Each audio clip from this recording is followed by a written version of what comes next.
New pictures of Yeat and Quavo surfaced. I think they were shooting a music video. That's exactly what it looked like. And they pulled off in like the Yeezy tank, or maybe it just looked like that. I'm not too sure exactly, but it's just crazy to see Yeat with like actual like Migos, aka Quavo, R.I.P. Takeoff, right? Quavo is one of the Migos. They got to be shooting a music video for one of their songs. Now, we actually already confirmed, so it's not like we're really speculating anymore, but I just want to say, I called it. I was like, remember a couple months ago, I was saying Yeat is about to get swooped up now that he's a solidified artist. All these major just major artists in general, they're going to start wanting to get Yeat on the features because that's what happens. You start doing your feature runs once you get a little following, but like a good following. Like, you know how Don Toliver and Travis and like Future, Gunna, who else? You know what I'm saying? Like all those type artists who are selling well, they get on every single person's album because it brings streams and they're not like too much. Like if you're gonna get a Drake feature on a project, what are you really gonna do? Like you gotta suck some major to get a Drake feature, bro.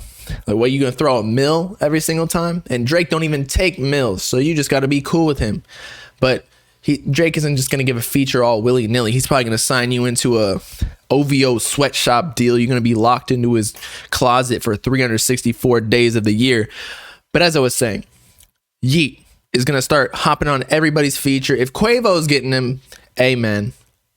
I actually don't know if he's charging all too much because it's Quavo. Like that's a solidified OG in the game. So what are you really going to charge him? $85K, which I believe is what Yeat was. I don't know what Yeat is charging, but he charged Lil Xan $200K. I'm thinking Yeat's probably like 50, maybe something like that. Maybe more. It's really hard to distinguish, but Yeat's still relatively rare because he doesn't collab with too many artists. All he's really collab with is like Uzi, Gunna, and Thug, and like that's a pretty good repertoire. I think now that Quavo is in that lineup, it is starting to water down a little bit. I don't think Quavo is really the most relevant anymore. But as I was saying, let's go through these pictures. So that's them hugging and shit. He got the OVO, October's very own. So he's wearing the OVO. Oh, he's wearing the Scorpion. I still want to see that Yeat Drake collab, man. That'll be crazy. All right, so then they pulled off in the Hummer truck. So it wasn't a Yeezy. Now, then, actually 10 hours ago, Quavo posted this on his Instagram saying Honey Bun Friday. So that's this Friday, Honey Bun. You know, that's Yeat's word. The feature cost a honey bun. I don't even know what that means. 85K. I think that's what I recall. It looks hella staged. I was thinking that exactly, bro. I was like, how did these photos surface? Like right, at the night that Quavo teased Honey Bun, because nobody really knew, like nobody was suspecting this collab until those photos surface. And I'm like the smart marketer that Yeat is, and you can't deny that he's not because he finesses the game. Like he probably released those just to make sure his fans knew without actually saying it. And he also commented on this post, the honey, he's Winnie the Pooh basically. But yeah, so we got a collab. This will be cool though. This is like I would say Uzi's actually bigger than Quavo if they were gonna go head to head for sure. But it's still like a huge cosign to get. If Quavo's paying for the feature, I actually don't know if he's paying, but if Quavo is reaching out to Yeat to get the feature, that's like a big look too.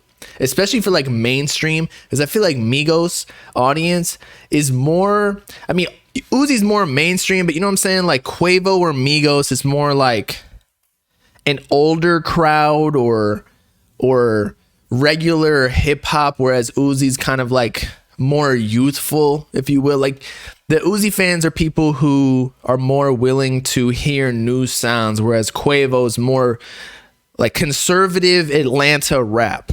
So it's cool to see Yeat getting on that. So it's going to be a completely new audience than what he was on before, especially working with like Youngboy and whatever. Like, he's doing it. He's killing the game. Shade Room listeners, yeah. Academics, yeah, exactly. Academics definitely gonna be tuning into the new Yeat feature if it's with Quavo. But he's getting respect from the mainstream. See, the thing is, if he gets features from all, or he hops on the features for all these people, which he likely will, especially if he gets on Quavo, that's going to open up the audience for, again, not necessarily just the more Shade Room, older crowd, conservative rap listeners, but also the rappers. And so they'll see like, oh, who's this Yeat guy? Like, oh, he's streaming that? He's streaming that much? Like, he beat out every single other rapper. He's in the top 50 for year-to-date streams. Let me get this boy, especially because it'll probably be a good price considering if they're going for like a Uzi feature, a Yeat feature, like, you know, ROI, it might be better. Uzi will definitely get you more streams, but for like value for what you pay, Yeat might, he might be up there. Do you think it'll be a Yeat type beat or more mainstream? It's called Honey Bun, so I think it'll be influenced by him for sure, but who knows?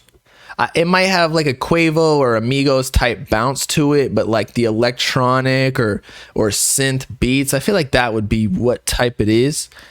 But it can't be too Yeety though, because again, it's Quavo's song, unless Quavo's the feature on it, or it's like a two primary artist type deal. But after all these features, as I was saying before, I'm excited to see the numbers that Yeat pushes on the next album, bro. And if he starts doing this, I saw some people, they were DMing me comments on a YouTube channel. I can't remember. It was just a comment, so I don't know what video it was on. But they were saying, once Cardi drops, nobody's going to be listening to Yeat or even care about that boy Yeat. And I was like, Yeat is an established artist now, bro. He's working with Quavo. He's working with Uzi. If you get a cosign from Uzi, and it's not just like Uzi gave you the feature because you gave him 100 or 150K. Like, no, Uzi actually messed with him. Like, they took pictures together. Like, he highly promoted him. If you're getting a major cosign from Uzi, like, you are, like, Uzi knows good music, I would assume. So he's here to stay. An Uzi cosign don't matter. That's false. See, there's a difference between a cosign and a feature. It's like, I do promos on my Instagram page, right? But that doesn't necessarily mean a cosign. Like, I hate when I do a post and then somebody like markets it on another page, like blah blah cosigns, blah blah blah. And I'm not saying my cosign's worth anything, but I'm just trying to distinguish. There's a difference between giving somebody a feature like something you recorded at 11 a.m. on a Sunday after church where you're drinking coffee and you're still half asleep, or actually messing with them, taking pictures with them, going to the club with them, like you really like them and their music. Like, Uzi definitely likes them, whereas there's some other features that Uzi's given, and I don't know, it just sounds like a throwaway that he gave him, that he recorded in 2018. He wasn't going to drop, so he just gave it to somebody. But I think a Uzi cosign matters, but I could be wrong. But yeah, the reception is going to be weird with the old beat. It'll be interesting to see what happens.